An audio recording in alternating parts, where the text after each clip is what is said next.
তাহলে 4 নাম্বার প্রশ্নটা, 3 লাগবে না, 4 করব আমরা।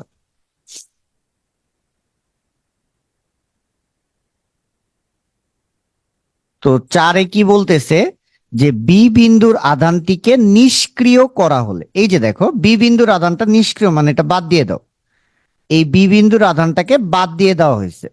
তাহলে আমরা যদি নতুন করে একটু সাজাই, প্লাসের 8 কুলম্ব চার্জ এটা ছিল এ, এই যে এইটা, আর সিতে কতটুকু চার্জ ছিল, প্লাসের 12 কুলম্ব চার্জ। আর এই বি বিন্দুর চার্জটাকে বাদ দিয়ে দেওয়া হয়েছে। বাদ দিলে এই এ থেকে এই সি পর্যন্ত টোটাল দূরত্বটা কতটুকু হয়, টোটাল দূরত্বটা এই যে 10 মিটার আর 15 মিটার যোগ করলেই তো হয়, 10 আর 15 যোগ করলেই তো এ থেকে সি এর দূরত্ব আসে। তাহলে 15 আর 10 25, তার মানে এই দূরত্বটা হইতেছে 25 মিটার। এখন বলছে বি বিন্দুর আধানকে নিষ্ক্রিয় করা হলে এ ও বি, এই যে যে আর এ ও বি, এটা এ ও বি হবে না, এটা হবে এ ও সি। এটা ঠিক করে নেবার শীটে, এটা হবে এ ও সি।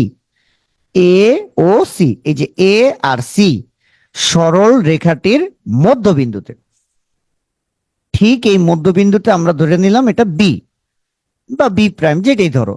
তাহলে মধ্যবিন্দুতে তড়িৎ প্রাবল্য বের করতে বলছে। এই যে তড়িৎ প্রাবল্য বা তড়িৎ তীব্রতা বের করতে বললে আমরা ওই বিন্দুতে একটা প্লাসের 1 কুলম্ব চার্জ রাখবো।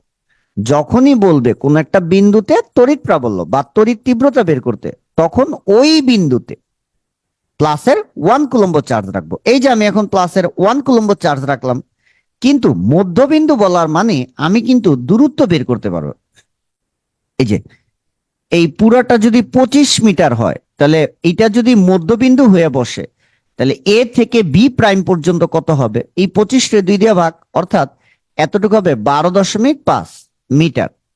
আবার বি থেকে সি পর্যন্ত, এইটা যেহেতু মধ্যবিন্দু, পুরাটা যেহেতু 25 মিটার, তাহলে বি প্রাইম থেকে সি পর্যন্ত কত মিটার, 12.5 মিটার। এবার বলছে মধ্যবিন্দুতে তড়িৎ প্রাবল্য বের করতে। তাহলে আমরা আগে দুইটা প্রাবল্য বের করি। আমরা ফার্স্টে লিখবো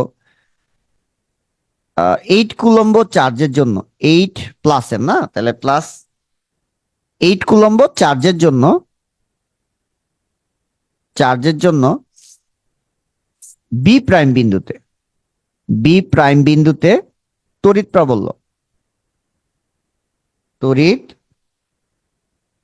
প্রাবল্য ই এ কোন চার্জের জন্য, এ চার্জের জন্য, এ বিন্দুতে রাখা চার্জের জন্য, এই কারণে ই এ লিখলাম, সমান সমান C into Q A divided by ডি1 স্কোয়ার।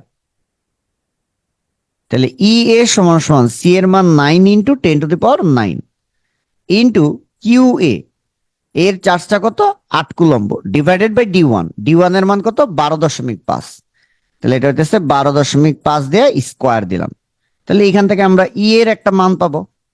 আবার এবার হইতেছে কত কুলম্ব, ওই যে সি বিন্দুতে রাখা যে চার্জটা, মানে প্লাসের 12 কুলম্ব, এই যে, তাহলে প্লাসের 12 কুলম্ব চার্জের জন্য বি প্রাইম বিন্দুতে তড়িৎ প্রাবল্য।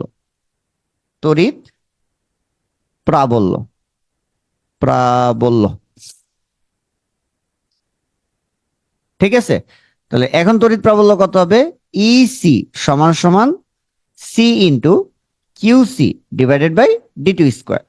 তাহলে সি এর মান কত 9 ইন্টু 10⁹। এবার কিউ সি এর মান কত, সি বিন্দুর যে চার্জটা 12 কুলম্ব, এই যে 12 ডিভাইডেড বাই ডি2। এবার ডি2 কত, ওই যে যেহেতু মধ্যবিন্দু, তাহলে কত মিটার হবে 12.5, তাহলে 12.5 স্কোয়ার। তাহলে এইখান থেকে কিন্তু আমরা ইসি এর একটা মান পাবো, এত নিউটন পার কুলম্ব।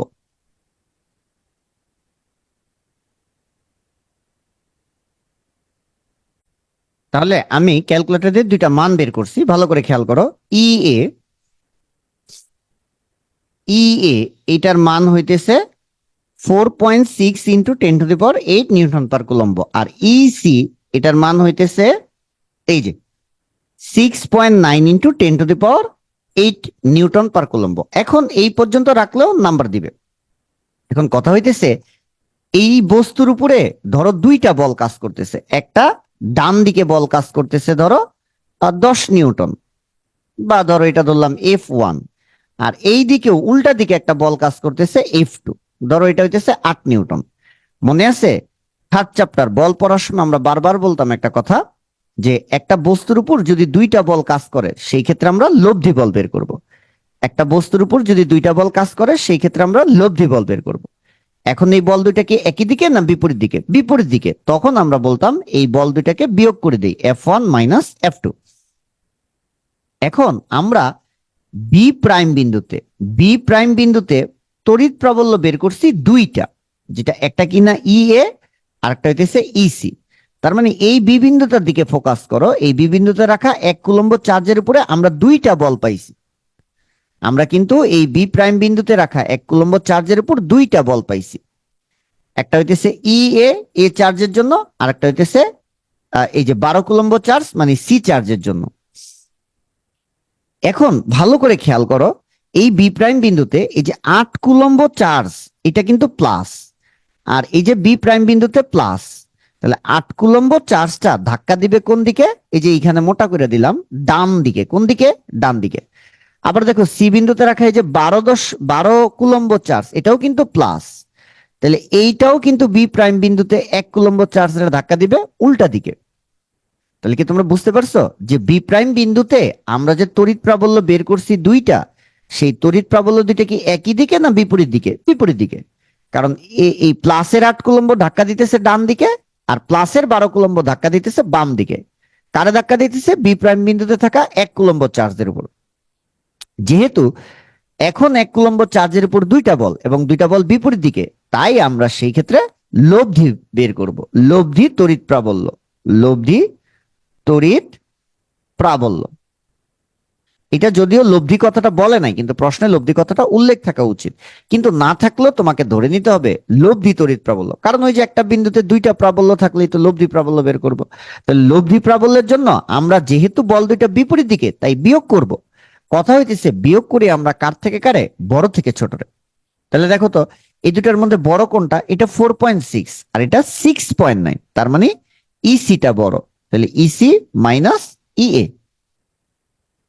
তাহলে ইসি এর মান কত? 6.9 ইন্টু 10⁸ মাইনাস ই এর মান কত? 4.6 ইন্টু 10⁸। আমি আবার বলতেছি এই মানটা হইতেছে বড় আর এই মানটা কিন্তু হইতেছে ছোট। তাহলে আমরা বিয়োগ দেওয়া সবসময় বিয়োগ দিব বড় থেকে ছোট মানটার দিকে। তাহলে এখন কিন্তু এখানে একটা মান আসবে, যেই মানটা আসবে এটার একক কিন্তু নিউটন পার কুলম্ব। এই হইতেছে আমার অ্যান্সার, লব্ধি তড়িৎ প্রাবল্য। এখন লব্ধি তড়িৎ প্রাবল্যের দিক কি হবে? দেখো এখানে ক্যালকুলেশন করার সময় এই কথাটা ভালো করে খেয়াল করতে হবে। ক্যালকুলেশন করার সময় মানটা কত আসে? 6.9 মাইনাস 4.6, 6.9 মাইনাস 4.6,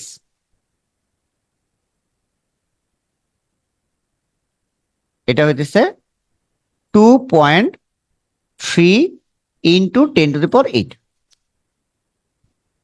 তো ভালো করে যদি খেয়াল করো এইটার আগে কিছু নাই মানে কিন্তু প্লাস। আচ্ছা এই ক্ষেত্রে মানটা আসছে কত? প্লাসের একটা মান আসছে। আবার বলতেছি এই ক্ষেত্রে প্লাস আসছে কত? এই প্লাসের একটা মান বলতেছি। এইবার এই জায়গাটার দিকে তাকাও, আমরা কিন্তু লব্ধি তড়িৎ প্রাবল্য কেন বের করছি এই কথাটা শিখলাম, কারণ বি প্রাইম বিন্দুতে আমার প্রাবল্য দুইটা, একটা বিন্দুতে দুইটা প্রাবল্য হইলে আমরা লব্ধি বের করব। কেন বিয়োগ দিছি? কারণ বল দুইটা বিপরীত দিকে। এখন তুমি দেখো ইসি এর আগে কিন্তু আমি ধরছি প্লাস, আর ই এর আগে আমি কি ধরছি? মাইনাস। আমি দুটো একটু লাল কালার দিয়ে দেখাই। দেখো ইসি এর আগে কি ধরছি? প্লাস। আমি যদি আরেকবার বলি, তাহলে স্যার ইসি এর আগে আমি ধরছি প্লাস, আর দেখো ই এর আগে, এই যে ই এর আগে কি ধরছি? মাইনাস। আমি এই বিয়োগটা খেয়াল করতে হবে, ইসিটা আমি ধরছি কি? প্লাস, আর ই এটা আমি ধরছি কি? মাইনাস। আমার রেজাল্ট আসছে প্লাস, রেজাল্ট আসছে প্লাস। প্লাস কোন দিক? সি এর দিক। অর্থাৎ সি চার্জটা যেই দিকে কাজ করে আমার লব্ধি তড়িৎ প্রাবল্যটাও সেই দিকে কাজ করবে। তাহলে যেহেতু আমি ইসি এর আগে প্লাস ধরছি এবং রেজাল্ট আমার আসছে প্লাস, তাহলে লব্ধির দিক হবে, লব্ধির দিক হবে এই যে এখানে আমি যেটারে সি ধরছিলাম, এই যে সি চার্জের দিকে, লব্ধির দিক হবে সি চার্জের দিকে। এখানে চাপাচাপি হয়ে গেল, আমি একটু এখানে লিখি, লাস্টে অ্যান্সারটা লিখবো, লব্ধির দিক হবে সি চার্জের দিকে, সি চার্জের দিকে। তাহলে এইখানে একটু সময় নিয়ে কথাগুলা বললাম, যে কি বললাম একটু যদি খেয়াল করি, যে আমরা বি প্রাইম, এই যে যখন বলছে যে ভালো করে খেয়াল করো, তড়িৎ প্রাবল্য কোন বিন্দুতে? বি প্রাইম বিন্দুতে। তাহলে বি প্রাইম বিন্দুতে প্রাবল্য কি একটা না দুইটা? দুইটা। কেমনে? কারণ 8 কুলম্ব চার্জের একটা প্রাবল্য, আবার 12 কুলম্ব চার্জের একটা প্রাবল্য। তাহলে একটা বিন্দুতে দুইটা প্রাবল্য হইলে যোগ অথবা বিয়োগ করব। এই দুইটা প্রাবল্য কি একই দিকে না বিপরীত দিকে? বিপরীত দিকে। এই কারণে আমরা কি করছি, এই কারণে আমরা এখানে না বিয়োগ করে দিছি। এই যে এখানে আমরা কি করছি, এখানে বিয়োগ করছি। এবং বিয়োগ করার সিস্টেম কি? বড় থেকে ছোট। আমরা মান দেখে বুঝছি কোনটা বড় কোনটা ছোট, এরপর বড় থেকে ছোট বিয়োগ করছি।